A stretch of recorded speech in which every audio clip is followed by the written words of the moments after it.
Bismillahirrahmanirrahim. Assalamualaikum warahmatullahi wabarakatuh.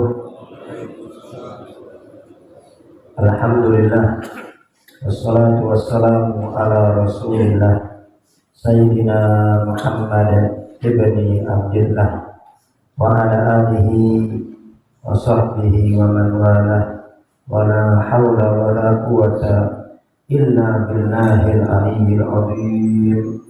Amma ba'du. Yang saya hormati para orang tua, para sesepuh, para asatidzah, bil khusus guru kita Al-Karam Al-Ustaz Hadad, Al-Karam Al-Ustaz Syarif. Kita doakan guru kita semoga Allah panjangkan umurnya, Allah sehatkan badannya, Allah kabulkan segala hajat-hajatnya. Dan para asatidzah yang lainnya yang mohon maaf tidak bisa saya sebutkan namanya satu persatu, namun sedikit pun tidak mengurangi rasa takdim dan hormat saya kepada antum-antum semua, hadirin hadirat, bapak-bapak, ibu-ibu yang dimuliakan Allah Subhanahu wa taala. Alhamdulillah, berkat taufik hidayah serta ma'unah pertolongan dari Allah Subhanahu wa taala, pada subuh ini kita kembali berkumpul di rumah Allah melaksanakan salat jamaah yang paling afdal, yaitu jamaah subuh, dilanjutkan dengan kajian ilmu. Semoga semua rangkaian ibadah yang kita lakukan pada saat ini diterima oleh Allah, dikabul oleh Allah. Segala kekurangan-kekurangannya semoga disempurnakan oleh Allah Subhanahu wa taala. Dan semoga dengan berkah jamaah subuh, dengan berkah majelis ilmu, segala hajat-hajat kita, segala keinginan-keinginan kita, segala harapan-harapan kita, baik hajat dunia maupun hajat akhirat, semoga dikabulkan oleh Allah. Keinginan yang belum tercapai semoga dipercepat, dikabul oleh Allah. Yang sakit di antara kita diangkat segala penyakitnya, baik penyakit zahir maupun penyakit batin, semoga disembuhkan oleh Allah. Dibersihkan hati kita dari sifat iri, dengki, hasud, sombong, dendam dan lain sebagainya. Yang punya masalah semoga masalahnya dibereskan oleh Allah. Yang sedang mengalami kesulitannya dimudahkan oleh Allah. Yang memiliki hutang semoga dipermudah untuk bayar hutang. Allah berikan kita rezeki yang banyak, yang luas, yang berkah, dimudahkan untuk membantu agama, bermanfaat untuk muslimin wa muslimat, dan dimudahkan untuk menjalankan kewajiban untuk Islam yang kelima, haji umrah, ziarah makam Nabi besar Muhammad sallallahu alaihi wasallam.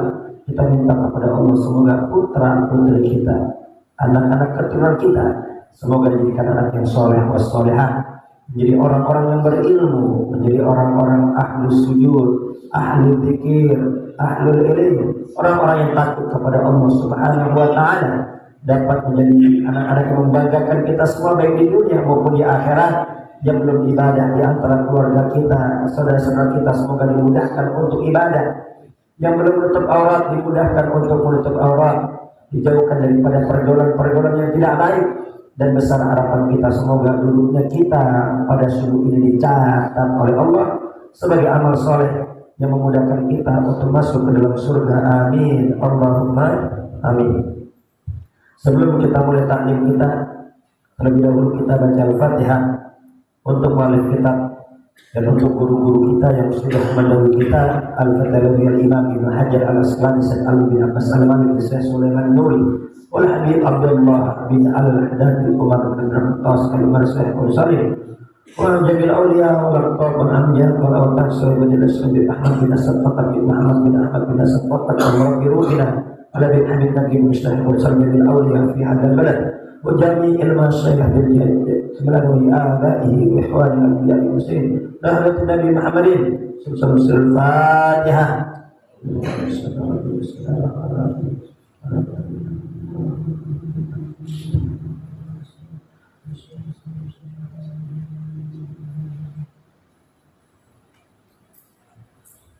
Bismillahirrahmanirrahim. Qala al-muallif rahimahullahu ta'ala wa nafa'ana bihi wa bi ulumihi fid dharain amin. Sebelum kita membaca kitab Risalatul Ma'awanah, izinkan saya untuk menyampaikan satu hadis dari Nabi besar Muhammad SAW, yang mana hadis ini sudah banyak ditinggalkan dan tidak diperhatikan oleh kebanyakan kaum muslimin. An Anas radhiyallahu anhu, dari sahabat Anas, semoga Allah meridhai beliau, an Nabi sallallahu alaihi wasallam, dari Nabi besar Muhammad sallallahu alaihi wasallam, qala, beliau bersabda, russu sufufakum wa qaribu bainaha wa hadu bil ahnaq, rawahu Abu Dawud wa Nasa'i wa sahahu Ibnu Hibban. Nabi besar Muhammad sallallahu alaihi wasallam bersabda, russu sufufakum, luruskan dan rapatkan saf-saf kalian. Jangan sampai ada celah, jangan sampai ada yang kosong antara jamaah yang satu dengan jamaah yang lain. Russu sufufakum, luruskan, rapatkan, rapikan saf-saf kalian. Wa qaribu bainaha, dan jarak antara saf pertama dengan saf yang kedua jangan terlalu jauh. Seperti kita seperti ini ya sedang. Wa hadu bil ahnaq, dan sejajarkan antara pundak-pundak kalian. Jadi ketika kita sholat, hendaknya saf ini diluruskan dan dirapatkan. Itu Nabi kita Muhammad SAW tidak akan memulai takbir sebelum barisan saf itu lurus dan rapat. Ini banyak di masjid-masjid terkadang, ya, ini safnya udah tidak rapi. Terkadang ada juga yang ke belakang, padahal ini udah ada sejadah, ya, sudah ada garis-garisnya, tapi terkadang ada aja yang berdirinya nginjek sejadah yang di belakang. Ada nggak seperti itu? Sehingga yang di belakang itu mau sujud nggak dapat, mau nggak mau dia mundur terus, kan jadi nggak rapi. Jadi sawu sufufakum, luruskan dan rapatkan saf-saf kalian. Jadi ini antara jempol dengan jempol lurus semua, antara jempol dengan jempol lurus semua. Nah, pundak kita, kaki kita sejajar dengan pundak, jarak sejengkal. Jangan terlalu lebar. Kalau terlalu lebar, akhirnya di pundak ini wa'adu bil ahnaq, ya, rapatkan pundak-pundak kalian ini nggak bisa. Ya, kalau pakai angkat bisa nggak rapat? Nggak bisa. Ya, jadi ketika sholat itu kaki itu jangan terlalu lebar.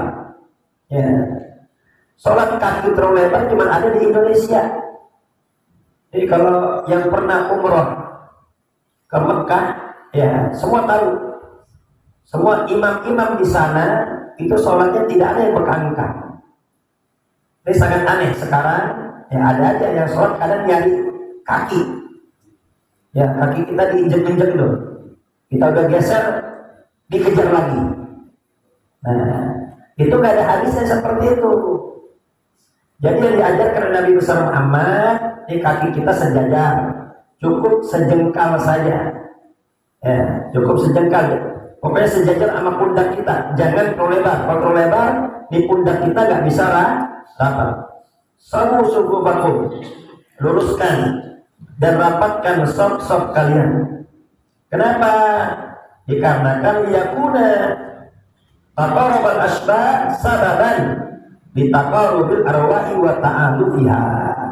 Karena dengan lurus dan rapatnya saf, badan kita rapat, ya, tubuh kita rapat, lurus, itu menyebabkan ruh kita juga saling berdekatan dan saling cinta. Jadi kalau ada selek-selek dikit, ada kesel-kesel dikit, ya namanya kumpul sama manusia, ya Pak ya. Namanya bergaul di tengah masyarakat, ada aja masalah, ya, ada aja yang kurang. Tapi ketika kita berkumpul di masjid, safnya lurus dan rapat, itu akan menyebabkan sifat iri, dengki, kesal, dendam itu hilang. Yang timbul adalah sifat saling cinta. Kenapa? Fala yaqdiru syaitanu ala an yuwaswisa lahum, dan setan pun nggak bisa membuat was-was. Ya, membuat hati kita was-was juga tidak bisa. Kenapa? Karena sofnya lurus dan rapat. Ya. Al-Ma'na al-Ijmali dijelaskan oleh Syekh Alwi bin Abbas Al-Maliki, guru daripada Mbah Maimun Zubair. Al-musallun baina yadillahi ta'ala fi sholatihim. Orang yang sholat itu berada di hadapan Allah Subhanahu wa ta'ala. Jadi ketika kita sholat, kita sedang menghadap kepada Allah. Allahu Akbar.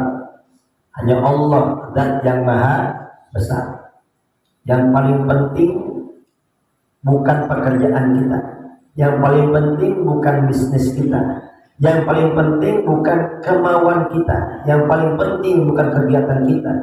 Tapi yang paling penting adalah Allahu Akbar.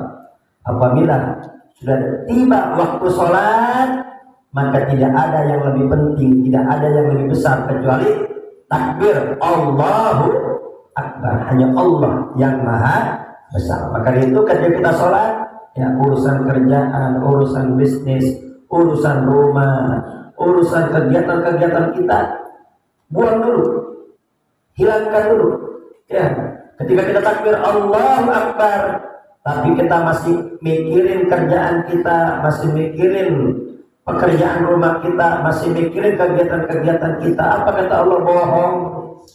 Bukan saya yang paling besar, tapi pekerjaanmu.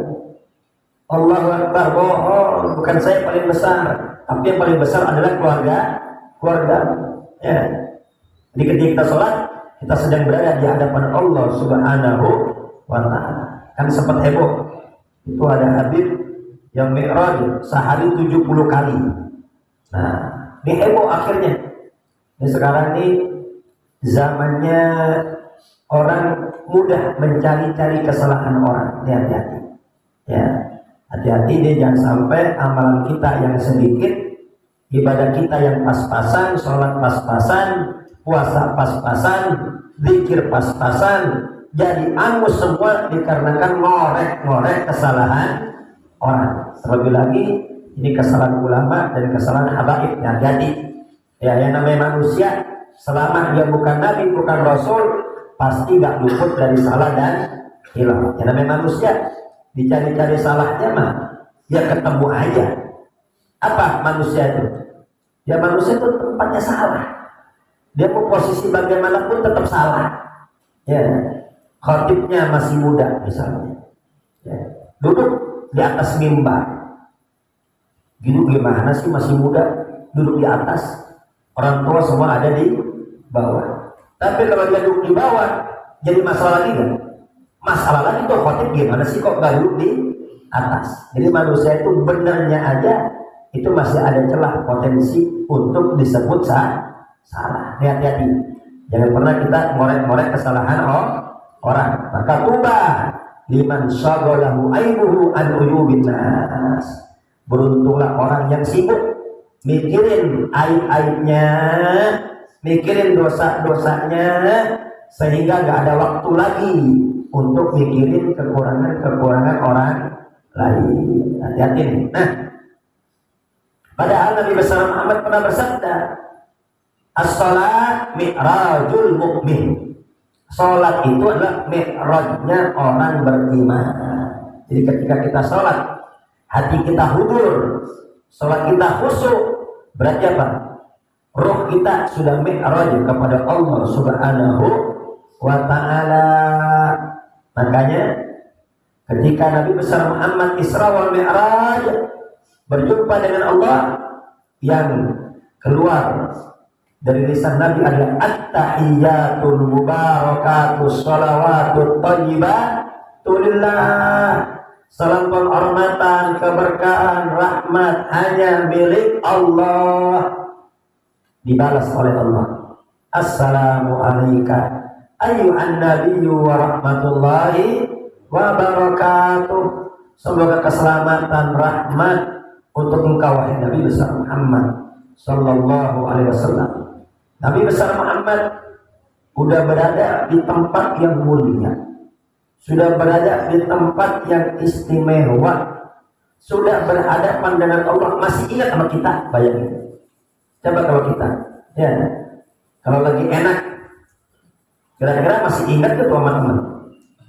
Kadang lagi enak aja tuh lupa punya anak.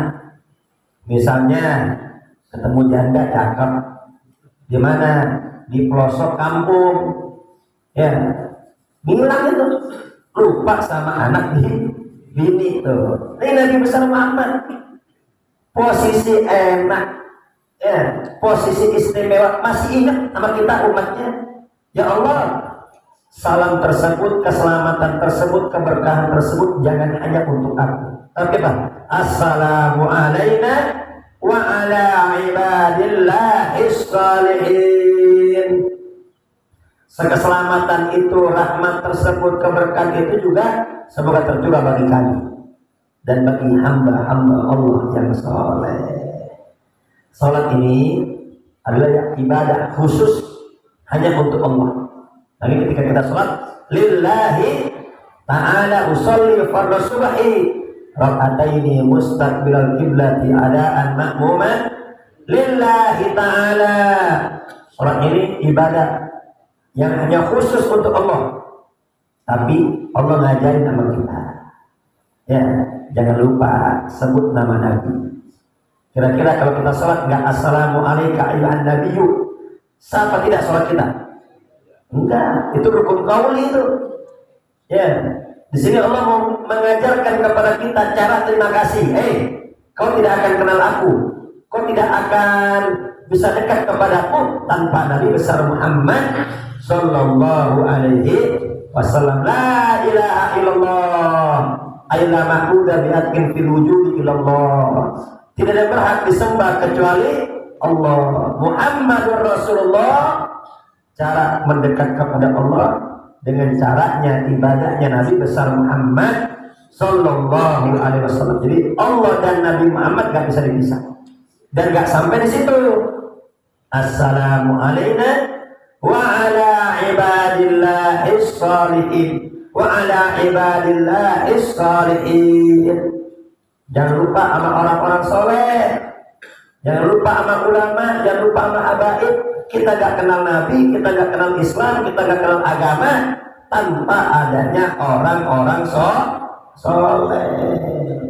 Kemudian apa? Asyhadu an la ilaha illallah wa asyhadu anna Muhammadar Rasulullah. Itu nyebut Nabi, nyebut orang soleh, gak membuat cacat iman kita, gak membuat syirik, ya sekali lagi tidak membuat cacat. Makanya ada syahadat. Di sini pelajaran penting bagi kita. Orang yang sholat pasti di hatinya idolanya adalah orang-orang soleh dan Nabi besar Muhammad SAW.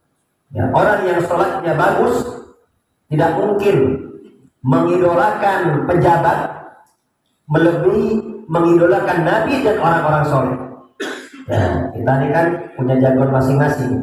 Dan tempo hari ribut masalah nomor 1 nomor 2, punya jagoan masing-masing. Tapi orang yang sholatnya bagus, ya kecintaannya kepada pejabat, ya itu tidak akan mengalahkan kecintaannya kepada Nabi dan orang-orang soleh. Demikian pula orang yang sholatnya bagus, kecintaannya kepada orang-orang soleh, ulama, kiai, habaib, Nabi besar Muhammad tidak akan mengalahkan, dia tidak akan kalah cintanya kepada ulama dengan cintanya kepada apa? Kepada artis, kepada penyanyi, ya kepada atlet, ya itu semua apa? Itu semua di bawah kecintaan kepada Allah, kepada Rasulnya dan juga orang-orang soleh. Baik, kembali ke pembahasan tadi. Jadi ketika seseorang sholatnya khusyuk, rohnya sudah mi'raj, berjumpa dengan Allah Subhanahu wa ta'ala. Makanya hasil dialog antara Allah dan Nabi besar Muhammad diabadikan di dalam sholat kita. Hanya saja bedanya Nabi besar Muhammad mi'raj dengan ruh dan jasadnya. Ya, kalau kita orang beriman, ya ini sehari 5 kali nih wajib nih. 5 kali belum ditambah yang sunnah. Ini kalau sholat kita bagus, Berarti kita mi'raj, berjumpa dengan Allah berkali-kali. Kira-kira jelas apa tidak nih? Jelas ya. Sufufuhum kasufufil mujahidin. Nah, saf orang sholat seperti saf orang yang jihad. Jadi orang-orang yang jihad di jalan Allah itu mereka safnya rapi dan bagus. Wassalatu qurbatun wa jihad. Dan sholat ini merupakan qurbatun, cara untuk mendekatkan diri kepada Allah, wa jihad, dan termasuk jihad. Ya, ini kita bisa sholat subuh di masjid nih, jihad, perjuangan. Jadi kalau nggak perjuangan, kira-kira subuh-subuh gini enaknya ngapain? Tidur. Ya, lah ngantuk. Ini udah subuh berjamaah, masih ada pengajian lagi, langka ini Pak. Yang seperti langka. Banyak orang kalau hari Minggu pikirnya apa? Olahraga. Pikirnya jalan. Nah ini kita ya, ini tetap ngaji dulu, baru kepentingan yang nah ini sangat-sangat luar biasa. Wajib ini perjuangan ini. Ya perjuangan. Ada yang ngajak olahraga, ada yang ngajak ketemu nanti. Anda mau ngaji dulu. Ini perjuangan ini. Ya. Kemudian wa Nabi sallallahu alaihi wasallam qaidun mahirun wa imamun nasihun ya'muru bi rasyi sufufihim wa musawatiha. Dan Nabi besar Muhammad ini adalah pemimpin yang sangat pandai, imam yang suka menasehati terhadap anggota-anggotanya. Ya, Nabi besar Muhammad memerintahkan kepada umatnya untuk meluruskan, untuk menyamakan, merapatkan shaf, wasaddil khalal fiha, dan jangan sampai ada yang kosong. Ini kalau ada yang kosong, hendaknya ditutup. Ya, jadi bikin shaf dulu depan, di tengah. Bikin shaf dulu di tengah, jangan di pojok sama di pojok. Ada nggak? Ketika sholat pojok-pojok dulu, tengahnya kosong. Nah, itu kasih tahu tuh. Bikin shaf tengah dulu. Shaf satu lurus rapat, nggak ada yang kosong, baru bikin shaf nomor 2. Apabila di depan masih ada yang kosong, nggak ngisi shaf nomor 2, maka yang nomor 2 kehilangan fadilatul jamaah. Memang dia sholat jamaah, tapi pahalanya sholat sendiri. Kenapa? Karena tidak merapikan shaf sholat. Jadi dirapikan. Kalau ada yang batal misalnya, ya, kalau batal bagaimana? Kan ada shaf sholat itu. Ya, bagaimana? Boleh nggak melewati orang sholat? Tidak boleh. Dalam kondisi normal. Normal. Tapi kalau kondisi darurat, batal sholatnya. Rakaat pertama batal, jangan diam. Ya, ke belakang. Ngelewatin bagaimana? Gak apa-apa, itu darurat. Keluar, ambil wudu, masuk shaf lagi. Ya, bikin shaf lagi yang di belakang. Ya. Nah, kan depan kosong itu bagaimana? Yang di belakangnya maju. Jangan dibiarkan kosong seperti itu. Ya, yang di belakang maju tuh. Bagaimana cara majunya? Langkahnya 1, 2, berhenti. 1, 2, berhenti. Ya, jangan main langsung jalan aja. Kenapa? Karena 3 kali berturut-turut sholat kita batal. Ini ada yang begini, maju. Nah, ini batal ini. 3 kali berturut-turut. Jadi kalau mau maju, ada caranya. 1, 2, diam sebentar. Tumaninah. Ya, tumaninah tuh berapa detik? 2 detikan. Diam sebentar 2 detik. Baru maju lagi.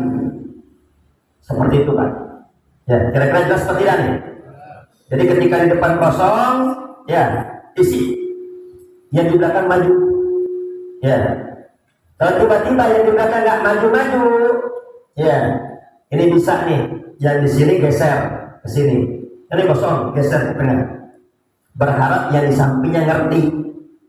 Ya mungkin yang di samping nggak ngerti di belakang nih. Ya udah kita geser. Berharap yang di samping aja yang ngerti, biar apa? Biar shafnya semua jadi rapat. Nah, kenapa kok nggak boleh ada shaf yang renggang, yang kosong? Fawalladzi nafsi biyadi inni la arsyatana yadkhulu min khalal shaffi ka'annahu al-khadaf. Ya, kata Nabi, demi Allah, aku melihat setan masuk di tengah-tengah soft, bagaikan anak kambing yang hitam yang tidak ada buntutnya masuk ke situ. Ngapain? Ngegodain orang yang sholat. Sehingga pas kita lagi sholat ingat dah. Yang tadinya lupa naruh handphone di mana ya, lupa. Ya, aduh naruh handphone di mana nih? Kebaca istri gawat ini. Ya, lagi sholat. Ingatnya pas sholat. Ya, terus apa? Kunci motor bisa lupa. Ya, ingat apa sana? Sholat. Kenapa? Itu setan yang sudah membuat kita was-was. Makanya kata Nabi, luruskan dan rapikan sholat. Dan Nabi besar Muhammad SAW mengajarkan kepada kita, khairu sufufir rijal awwaluha wa syarruha akhiruha. Paling bagusnya shaf laki-laki di pertama. Shaf pertama itu paling afdol. Ya. Yang paling buruk itu paling akhir. Ya. Kenapa? Karena yang paling awal itu menunjukkan dia paling perhatian sama sholat. Ya. Yang shafnya paling depan itu menunjukkan bahwasanya dia paling perhatian dengan ibadah sholat 5 waktu.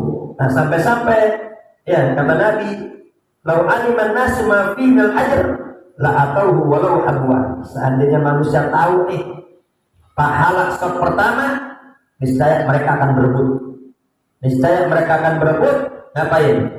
Berlomba-lomba pengen ada di shaf yang pertama. Itu kalau di zaman Nabi, kalau Jumatan, ya itu Jumatan harus berangkat ketika masih gelap.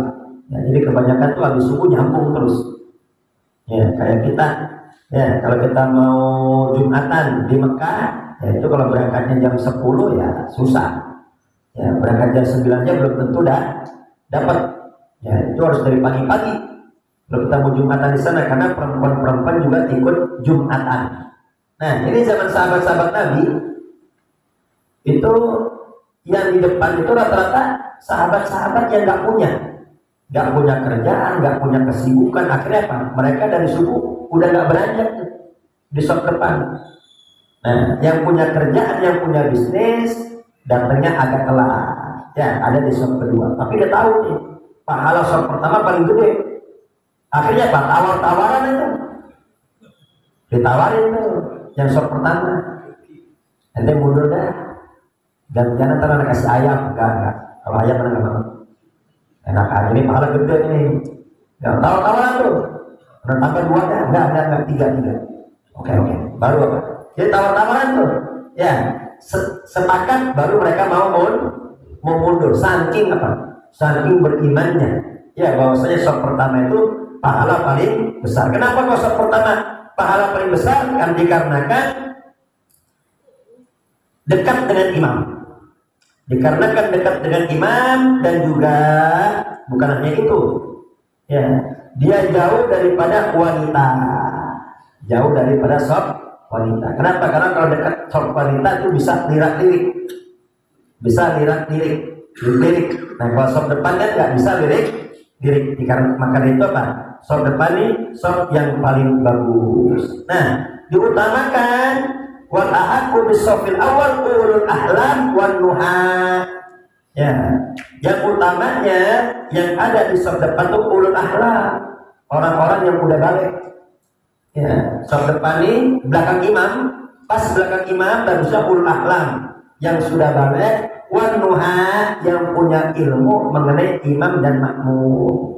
Jadi ketika imam ada yang salah baca, ini yang di belakang bisa ingetin. Ketika imam ada yang salah gerakan, ini yang di belakang bisa mengucapin subhanallah, karena nggak sembarangan.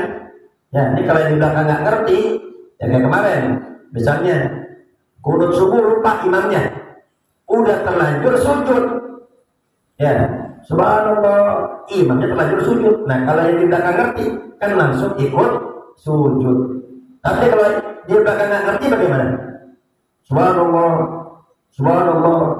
Ngulang-ngulang dulu tuh, maksa imam biar berdiri. Kalau imam berdiri, batal apa tidak? Batal. Makanya di belakang imam harus orang yang ngerti. Seandainya imam batal, yang di belakang bisa langsung maju menggantikan. Ya, kira-kira jelas atau tidak nih? Ya, itu yang belakang imam. Terus bagaimana? Kalau tiba-tiba ada anak kecil yang isi di shaf depan, Itu bagaimana hukumnya? Disuruh ke belakang apa tidak? Tidak. Ya, jadi anak kecil itu tidak memutus shaf. Jadi perlu diperhatikan, anak kecil itu tidak memutus shaf. Apabila dia sudah lebih dulu di depan, memang idealnya di depan itu orang-orang dewasa. Ya, idealnya seperti itu. Orang-orang dewasa, ya, anak kecil di belakang. Akan tapi apabila anak kecil sudah terlebih dulu di depan, maka kita tidak berhak untuk mengusir dia. Selama dengan catatan selama dia tidak bercanda. Ya, ini sudah tamis, ya sudah tamis itu sudah bisa makan sendiri, minum sendiri, cebok sendiri, ya dia nggak akrobat ya. Kalau pelompatan, ya pokoknya dia bisa anteng, kita nggak berhak untuk nyuruh dia mundur. Kenapa? Karena dalam sholat ini siapa yang lebih dulu dia lebih berhak ke depan. Meskipun dia presiden, meskipun dia ulama, tapi datangnya telat, jadi belakang. Ya, itu dalam ajaran Islam seperti itu. Ya, kira-kira jelas seperti ini, Pak? Jelas. Kemudian juga apabila ada yang mau bermakmum, ini kita sholat sendiri. Ya, kita mau bermakmum, makmumnya cuma satu, maka sholatnya itu di sebelah kanan. Ya, sebagaimana ini Abdullah bin Abbas pernah suatu malam dia nginep di rumah Nabi besar Muhammad SAW. Ya, nginep rumah Nabi tujuannya apa? Pengen tahu bagaimana kegiatan Nabi di rumah dan pengen tahu bagaimana tahajudnya Nabi besar Muhammad SAW. Nah, ini Abdullah bin Abbas yang masih kecil ngelihat Nabi bangun tahajud, dia ikut bangun. Sholat di sebelah kiri Nabi. Ya, kemudian apa? Fa'akhadha Rasulullah SAW birasi min wara'i faja'alani an yamini. Kemudian apa? Kepalaku dipegang, kata Abdullah bin Abbas. Kepala dipegang, dipindahin ke arah kanan. Ya, ini menunjukkan bahwasanya gerak dalam sholat selama bukan 3 kali berturut-turut hukumnya boleh. Ya, jadi ketika imamnya makmum cuma satu, itu di sebelah kanan, jangan di sebelah kiri. Kalau sebelah kiri sah apa tidak? Sah, tapi sunnahnya bagusnya di kanan. Nanti apabila ada makmum lagi, makmumnya baru di sebelah kiri. Itu urutannya seperti itu. Ya, yang makmum pertama di kanan, makmum yang kedua di sebelah kiri. Jadi jangan langsung nowel makmum biar makmum yang pertama mundur, tidak. Ya, jadi urutannya adalah dia di sebelah kiri imam.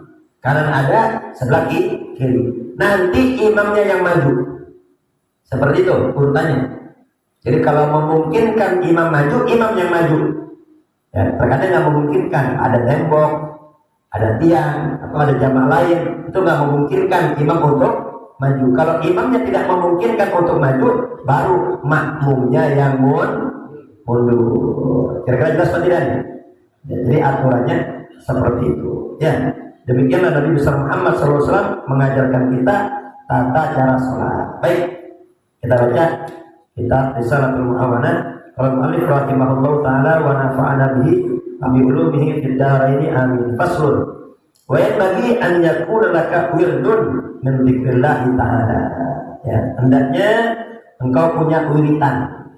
Kalau kemarin wiritan berupa ilmu, kita baca kita hadir di majelisnya ulama. Ya, kalau sekarang ya Al-Habib Abdullah ngajarin kita hendaknya kau punya wiritan berupa zikir kepada Allah Subhanahu wa ta'ala.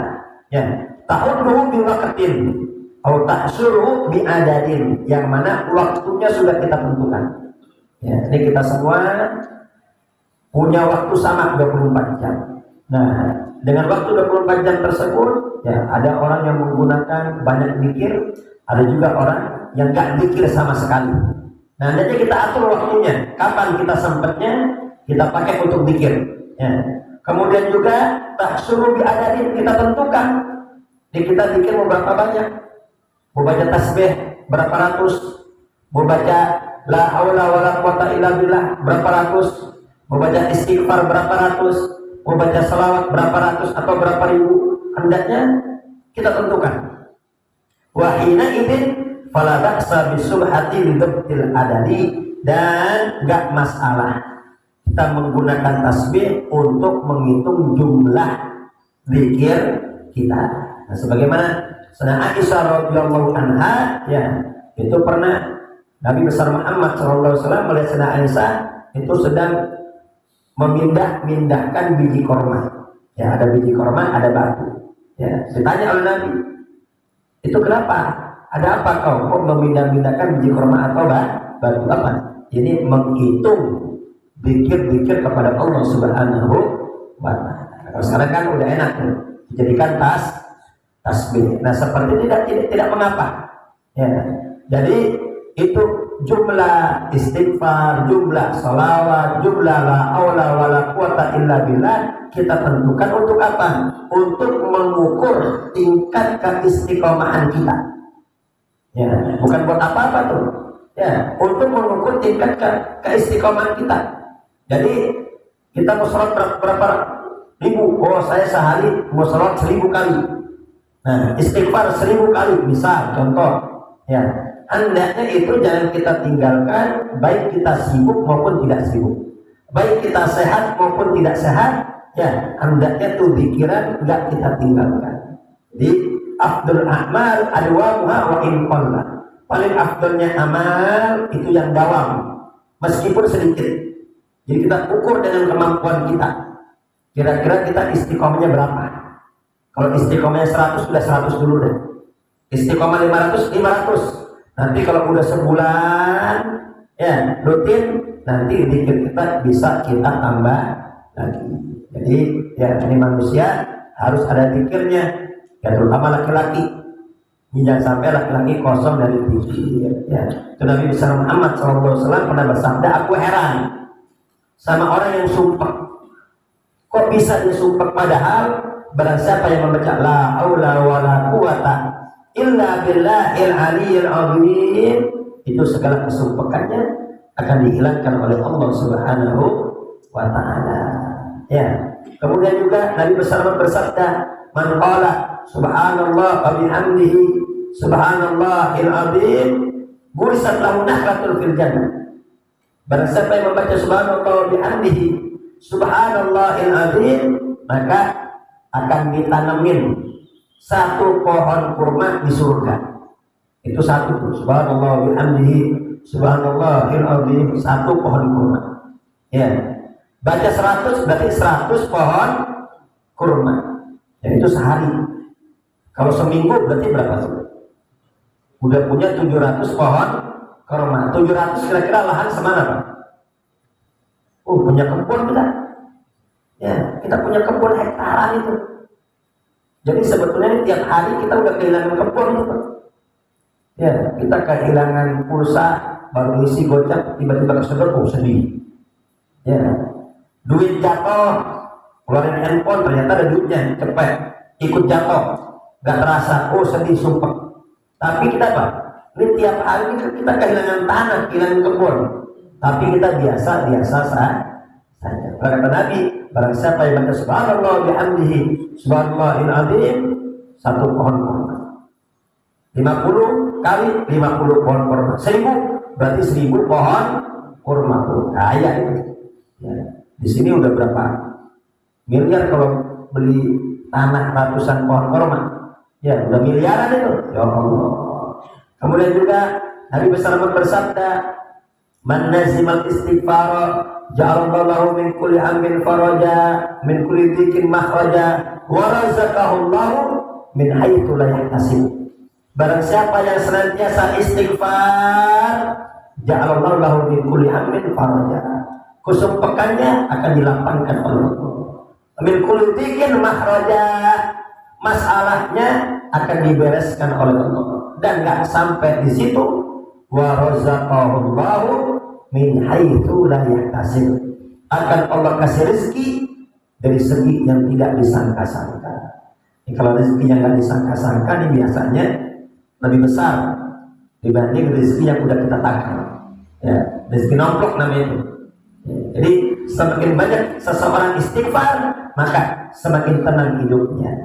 Semakin banyak seseorang istighfar, maka semakin beres semua urusannya. Jadi urusan itu jangan banyak dipikirin.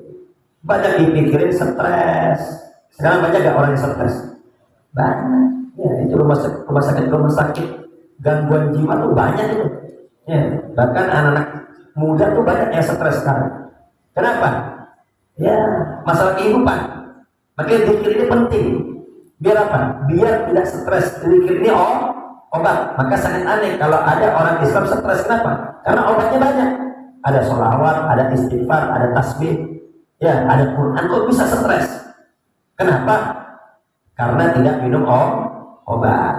Nah, jadi semakin kita banyak istighfar, maka urusan kita akan dibereskan oleh Allah. Jadi urusan kita bakal beres, bukan dengan banyak mikir. Banyak mikir nggak kuat, stres. Jadi gimana? Ya, kalau berat jangan dipikul, patah di pundak kita. Gimana? Serahkan kepada Allah. Banyak istighfar. Nanti dengan banyak istighfar, ini urusan-urusan kita akan dibereskan oleh Allah. Jadi gimana? Kalau punya masalah, ya, yang bisa kita kerjain. Waktunya sholat, waktunya kerja, waktunya bisnis, waktunya usaha. Selebihnya jangan dipikirin opo jarene Gusti. Berarti orang tua kita dulu ngajarin apa? Opo jarene Gusti, apa kata Allah? Jadi pikiran ini jangan banyak pikir opo jarene Gusti. Tapi kalau badan tetap harus ikhtiar. Yang bisa dikerjakan dikerjakan. Selebihnya banyak istighfar. Nabi berjanji yang banyak istighfar itu masalah akan dibereskan, dan tidak sampai di situ akan diberi rezeki dari segi yang tidak disangka-sangka. Semakin banyak kita istighfar, berarti akan semakin banyak rezeki yang akan kita dapatkan. Jadi intinya, ya, hendaknya kita atur waktu untuk berpikir. Ya, ini kita setiap hari nonton TV berapa menit? Tiap hari megang handphone berapa menit? Ya, tiap hari ngobrol sama teman berapa menit? Luangin waktu juga. Ya, kita kan bukan wali. Kita bukan wali yang pikir terus. Ya, setidaknya tentuin waktu lah. Terserah, bisa 10 menit, bisa 15 menit, bisa lebih banyak, setengah jam, lebih bagus. Ya, tentuin waktu di rumah kita nih. Waktu untuk kita dikir, HP taruh, kita dikir, putar tasbih. Ya, mau sampai kapan kita terus lupa sama Allah? Ya, jadi al-kais mandana nafsahu wa alima lima ba'dal maut. Orang yang cerdas adalah orang yang menahan hawa nafsunya, ya, melawan kemalasannya, dan beramal untuk persiapan nanti mati. Ya, ini kan kita nih ibarat usia udah waktu asar semua nih Pak. Ya, ibarat usia udah waktu asar semua. Kalau udah asar, sebentar lagi terbenam apa tidak? Terbenam. Ya, ini rambut udah mulai berubah, kulit sudah mulai keriput, mata sudah mulai kabur, ya, tenaga udah mulai berkurang. Banyak mikir, ya, banyak dikir lagi kumpul tahlilan. Apa yang diomongin? Penyakit. Lagi kumpul tahlilan bapak-bapak, yang diomongin apa? Penyakit. Aduh, asam urat, ya, rematik, yang diomongin jamu, obat. Itu tanda sebentar lagi kita akan kembali kepada Allah. Yuk, tentuin waktu untuk kita berpikir. Ya, gunakan tasbih tidak mengapa. Ya, jadi jangan handphone terus. Ini kita mau pergi, handphone ketinggalan, pulang lagi apa tidak? Tapi kalau tasbih ketinggalan, kagak. Setidaknya kalau kita bawa tasbih, pasti kita dipikir. Kalau begini malu, kan ada tasbih digital sekarang. Ya, macam-macam. Baik, mungkin ini sudah waktu isyraq masuk. Ya, semoga kita semua mendapat ilmu yang manfaat, mendapat ilmu yang barokah, dan semoga ilmu yang kita dapatkan menambah semangat kita untuk mendekatkan diri kepada Allah Subhanahu wa taala. Al-Fatihah.